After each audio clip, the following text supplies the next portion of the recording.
ദൈവതിരുനാമത്തിന് മഹത്വമുണ്ടായിരിക്കട്ടെ.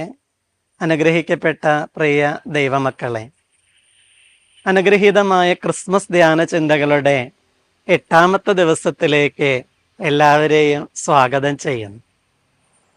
ചാരാതെ നിൽക്കാൻ ചങ്കുറപ്പുണ്ടോ എന്നത് ചങ്കുലയ്ക്കുന്ന ഒരു ചോദ്യമാണ്.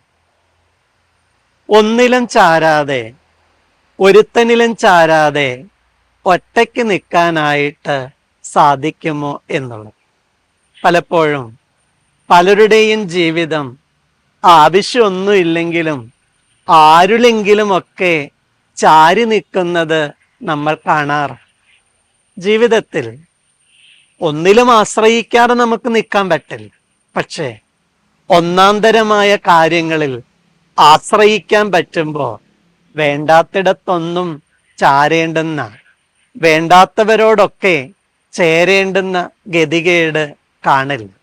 ജീവിതത്തിൽ ആശയങ്ങൾ നമുക്ക് ആവശ്യമാണ്, ആളുകൾ ആവശ്യമാണ്, അവശ്യ വസ്തുക്കളും ആവശ്യമാണ്. ജീവിതത്തിൽ നമ്മൾ തനിയെ നിൽക്കാൻ തൻ്റെ ഇടമുണ്ടോ എന്നുള്ളത് ആദ്യം ആലോചിക്കണം.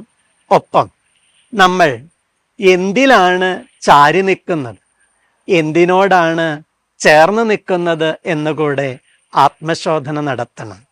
ചന്ദനം ചാരിയാൽ ചന്ദനം മണക്കും എന്നാണല്ലോ പഴമൊഴി പറയുന്നത്. ഒന്നുകിൽ ചാരാതെ നിൽക്കാൻ ചങ്കുറപ്പ് സ്വന്തമാക്കുക, ചാരുകയാണെങ്കിൽ ചന്ദനത്തോട് തന്നെ ചേർന്ന് നിൽക്കാൻ ഇടയാകട്ടെ.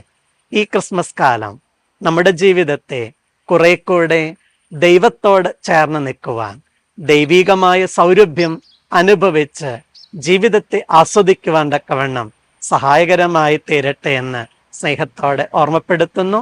ദൈവം എല്ലാവരെയും അനുഗ്രഹിക്കട്ടെ.